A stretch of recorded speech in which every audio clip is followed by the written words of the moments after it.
Halo guys, balik lagi di channel Bang Onip, channel yang bahas alur komik. Di kesempatan kali ini saya akan menunjukkan video Against the God Part 29. Cerita berlanjut di perjalanan di kota Demon Imperial City. Hanya di sini saja Yunca sudah merasakan aura tyrannical mistik yang tidak kurang dari 20 orang. Kondisi di sini masih normal, tak ada gangguan, meskipun berdampingan berbagai macam ras. Lalu mereka melanjutkan perjalanan. Terlihat cahaya ungu terpancar dari papan leluhur keluarga Yun. Kultivasi yang digunakan keluarga Yun adalah Thunder System Proven. Jadi ki yang dikeluarkan berwarna ungu. Setiap murid keluarga Yun harus melepaskan seluruh tenaga dalam pada papan leluhur sekali di hari ulang tahunnya. Ini semata menjaga agar papan leluhur tidak padam. 100 tahun yang lalu saat keluarga Yun berada pada puncak kejayaan, cahaya papan leluhur ini dapat menyinari setengah bagian dari langit Demon Imperial City. Tapi sayangnya sekarang cahaya papan leluhur ini sudah melemah sampai tahap ini. Hal itu disebabkan 100 tahun yang lalu. Dulu ada sekelompok orang menyerang Demon Imperial City. Maksud kedatangan mereka mencari Reincarnation Mirror. Kini Kaisar Iblis menghadapi mereka beserta bawahan kepercayaannya. Kalian ini sedang mencari mati ya? Diikuti tebasan pedang Kaisar Iblis. Namun salah satu dari mereka menggunakan shield untuk menahan serangan dari Kaisar. Itu berhasil dihentikan. Mereka semakin arogan hanya dengan menahan satu serangan Kaisar. Aku tidak tahu kalian, tapi juga tidak ingin tahu. Karena kalian membunuh rakyatku, maka kalian harus mati di sini, ucap Kaisar Iblis. Ia mulai menyerangnya dengan ratusan pedang, membombardir mereka. Melihat hal itu, kelompok itu panik. Mereka menyatukan kekuatannya dengan menyalurkan energi. Tentu saja itu dapat memperkuat shieldnya. Serangan Kaisar tak berefek sedikit pun. Namun sekali lagi ia mengeluarkan serangan pamungkasnya. Alhasil dapat menghancurkan shield mereka.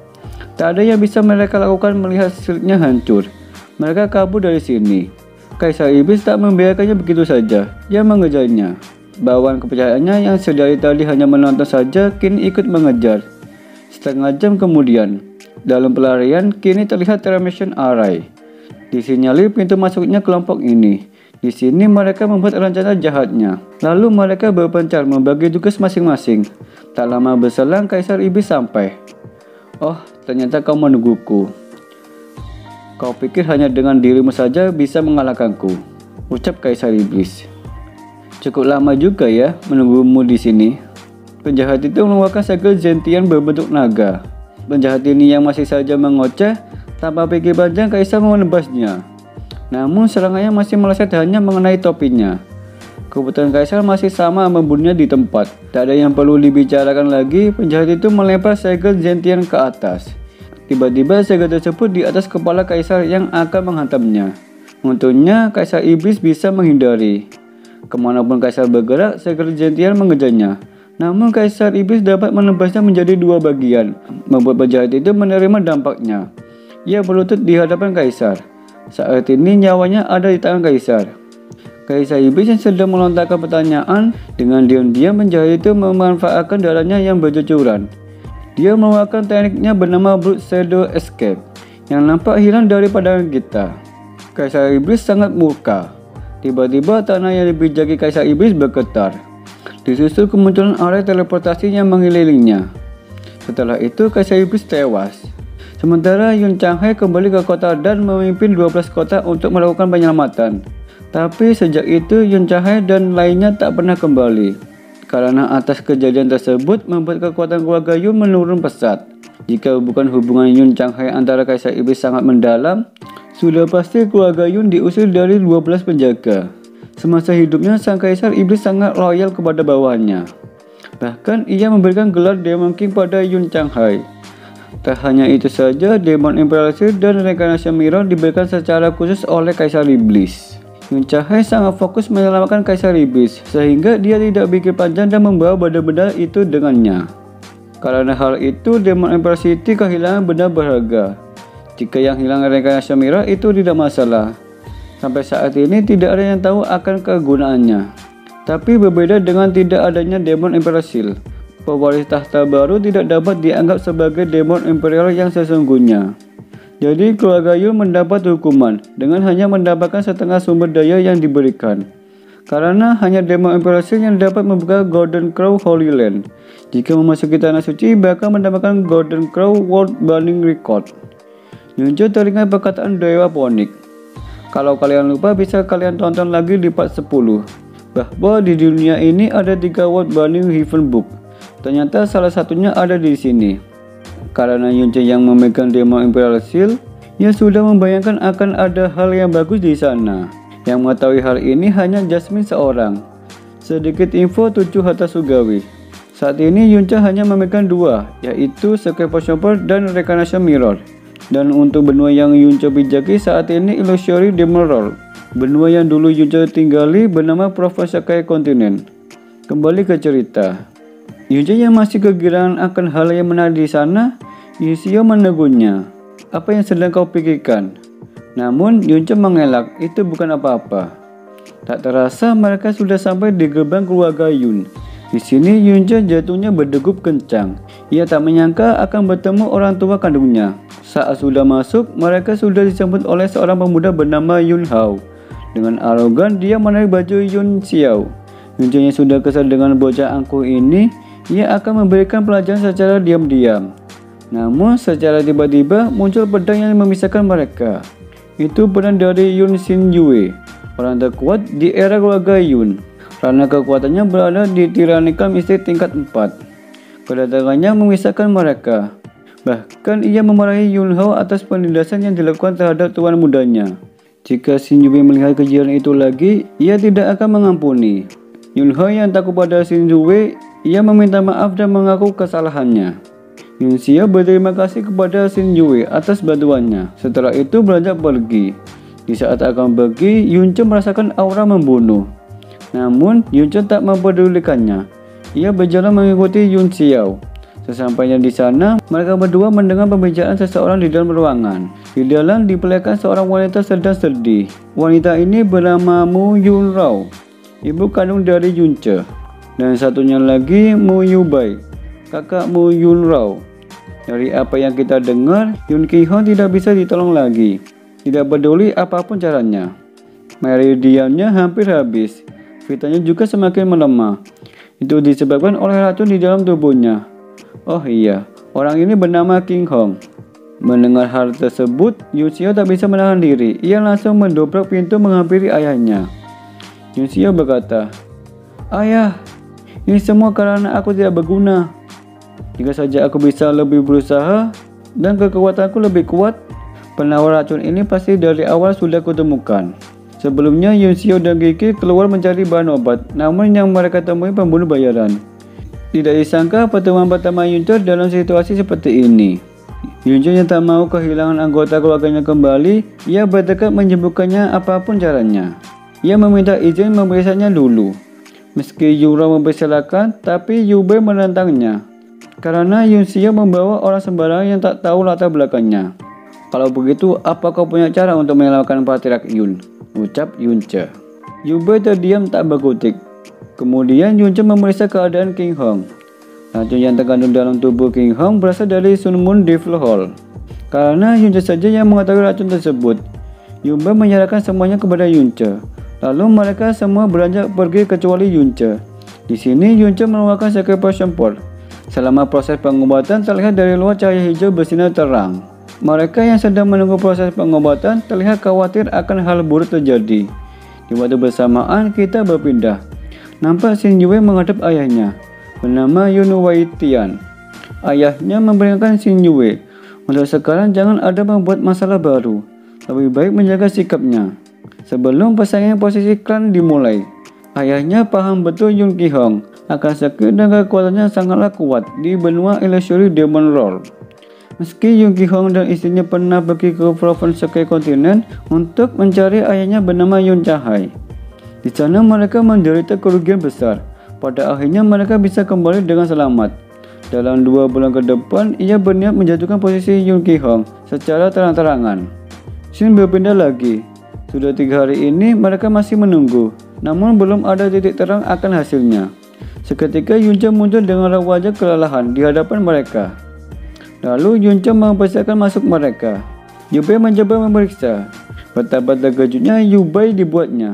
Dan benar saja racun di dalam tubuh King Hong dan Yuro sudah dibersihkan sepenuhnya. Untuk melodianya kembali normal. Sekarang mereka hanya butuh istirahat dan memulihkan diri.